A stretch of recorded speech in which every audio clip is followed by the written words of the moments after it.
और चलिए सीधे हम आपको लिए चलेंगे गोरखपुर, जहां मुख्यमंत्री योगी आदित्यनाथ आयुर्वेद योग पर अंतर्राष्ट्रीय सम्मेलन में शामिल हुए हैं। संबोधन जारी है। करण में ही ज्ञान के उस रहस्य को ढूंढने का प्रयास करता है। पंचभूतों से जुड़ी हुई इस सृष्टि को इस शरीर के अंदर देखना, और उसी में आयुर्वेद इस बात को कहता है कि जो पंचभूत हैं इनका कारण फिर शरीर की रचना के साथ जुड़ती है। वात, पित्त और कफ का एक निश्चित समन्वय शरीर की जीवंतता को बनाता है। लेकिन जब भी उसमें विसंगति आएगी तो व्यक्ति उस विकार से संबंधित रोग से रुग्ण होगा। उसके समन के लिए आयुर्वेद अपनी पद्धति देता है।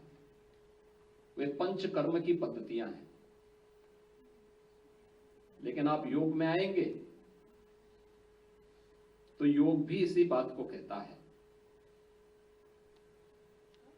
योग में आप किसी भी पद्धति में जाएंगे, आप हठ योग में जाएंगे, राजयोग में जाएंगे, ज्ञान योग में जाएंगे, लय योग में जाएंगे, प्रारंभिक पृष्ठभूमि सबकी एक जैसी है, एक जैसी है। कोई भी एक दूसरे से अलग नहीं है। इसकी प्रारंभिक पृष्ठभूमि ही शुरू होती है नियम और संयम से। याद रखना, राजयोग तो यम और नियम के साथ उसे जोड़ देता है।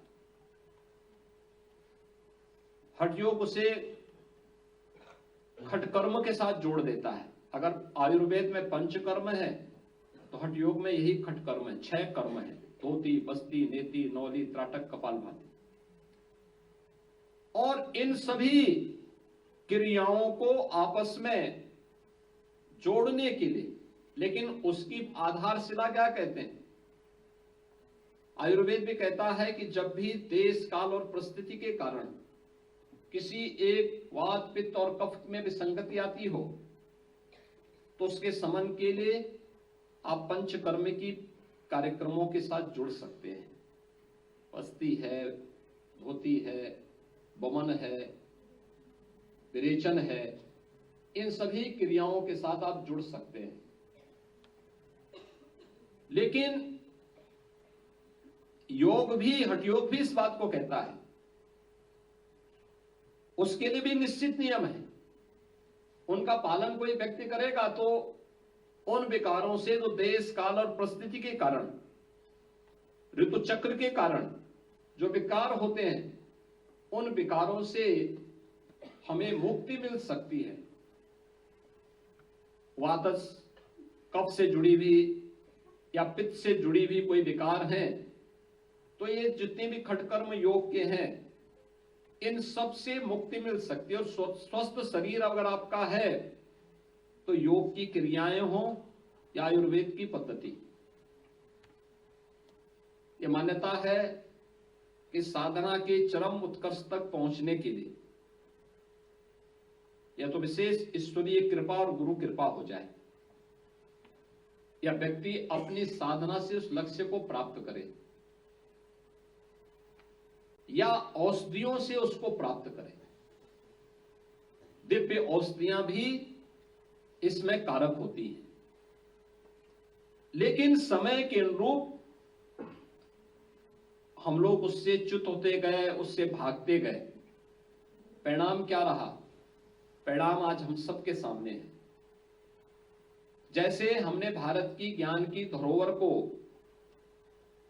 गौरव की बजाय उसके साथ उससे एक दूरी बनानी प्रारंभ की। जो अपना था उस पर हम लोगों ने गर्व करने की बजाय उसको हे दृष्टि से देखना प्रारंभ किया, और ये हर एक क्षेत्र में होता गया। परिणाम क्या था? एक समय ऐसा भी आया जब हमें बता दिया गया कि जो भारतीय है वह हमारे लिए हीन भावना से ग्रसित होने वाला एक विषय बन गया। बाहरी है वह हमारे लिए ऐसा हो गया जैसे कि यह कोई बहुत दिव्य ज्ञान का स्रोत हो, और परिणाम क्या हो गया कि हम अपनी ही उपलब्धियों से वंचित होते गए।